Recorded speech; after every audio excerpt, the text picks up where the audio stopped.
Welcome to Salt City Autos. Today I'm going to be showing you how to upgrade your F30 stock paddle shifters to F80 ones.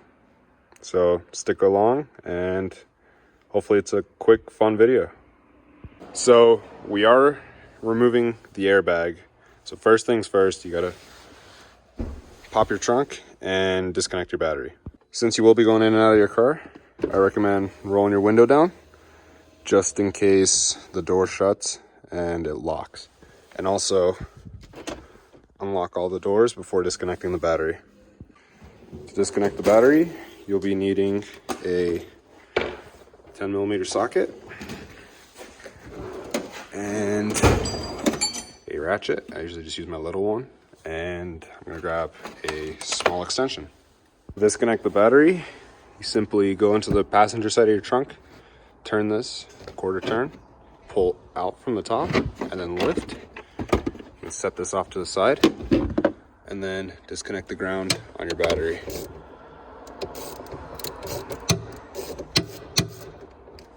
And all you have to do is disconnect the negative terminal and move it out of the way. Now that you have the battery disconnected, what I like to do is just take a microfiber, run it through the trunk latch. Oops, pulled it a little too tight. But I'll run it through the trunk latch just in case the trunk decides to close. It won't latch it closed, and then you wouldn't be able to reconnect your battery.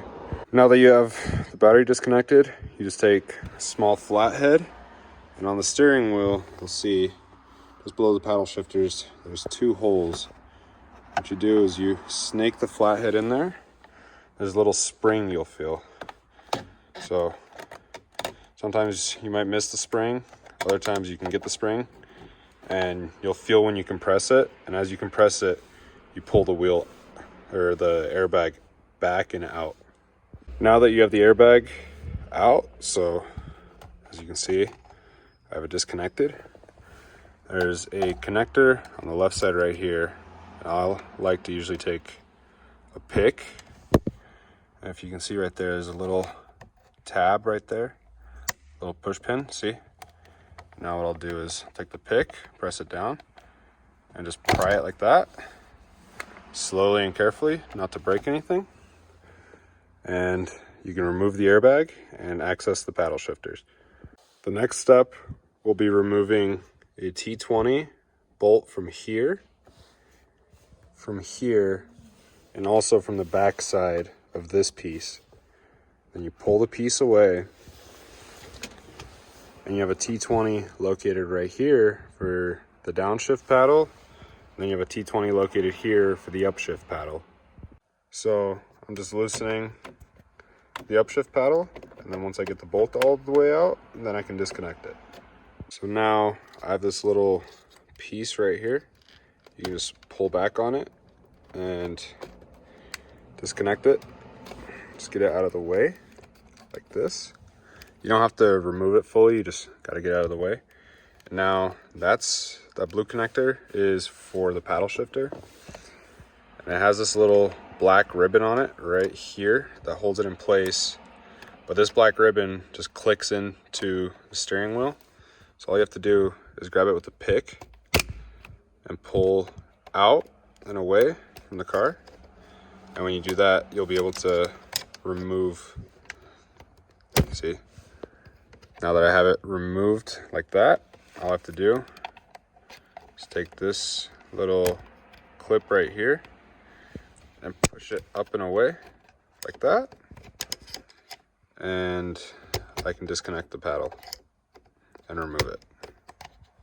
Now that the paddle is removed, I'm going to take the blue connector on the new one, fish it through this hole. So it was underneath this ground wire, so I'm going to fish it through the exact same way that it was in there previously to make sure nothing gets caught or bound up, no wires get broken, and there's no weird interferences. As you can see, it's a little tedious, but if you just work it slowly, it'll come through. Now, once I get the wire through, the next thing I like to do is just get the paddle lined up and bolt it in place, because it can fall like that, and see how it pulls the cable. So I'll bolt the paddle in with that T20, and once I get the paddle in place, then I'll connect the connector. Now that I have the paddle bolted in place, I'm going to take the connector, and see how right here on the right side there's a slight little lip to it. So that is an alignment lip built in. If you look on the plug, there's a little piece on the corner right there that's extended, that's meant for that lip to line up. So you want to make sure you plug it in the correct way. Once you have it connected, you push it back into place. You take this guy right here, see how it has these little fins and little holes. All you do is line it up on those grooves and then slide it in like so. And now that the paddles are in, you can test click them, make sure they're not loose or anything. Put the trim piece back on, hook up the airbag, set the airbag in place, and then test it before finalizing everything and driving the car. So click the trim piece into place, and then there will be 3 T20s, and the 2 silver ones go into that hole and that hole, and then the shorter black one goes behind the M symbol on the opposite side of the wheel. Now that everything's screwed in, you take the airbag, simply just set it down, get the connector lined up, and push the connector in, make sure it's all connected properly, and then you can click the airbag into place. So as you can see, I have the connector lined up, push it in until it clicks. Now you take the steering wheel, you hold it so it's lined up properly, and then all you simply have to do is push it in. You'll hear it do like a slightly heavy click, and the steering wheel's in. Now you can squeeze it, test it, give it an ever so slight pull, make sure the connectors are in, and job is done. Now what you want to do is start the car and keep your foot on the brake, put it in drive, put it in manual mode, and now you can see right here it says S1. So I just clicked the left paddle and it went to M1.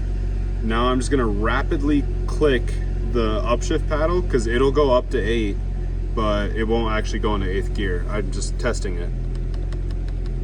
So as you can see, went all the way up into 8th. Now it drops down into 2nd on its own, and I'm gonna click the downshift paddle, and it went into 1st, which means everything is working properly. So there you go. Super cool upgrade. Great looking paddles. Feel a lot better than the factory ones. I upgraded mine because my factory right one, as you can see right here, was starting to peel the chrome ever so slightly, and it was driving me nuts because I'd always just run my finger across it, and the whole time I was driving I'd just run my finger across it and feel it, and it would drive me insane. So super cool upgrade. I love how they look. They're not massive and they're not super wide like the factory ones. So there you go. These are $60 and takes all of 20 minutes to install. Have fun.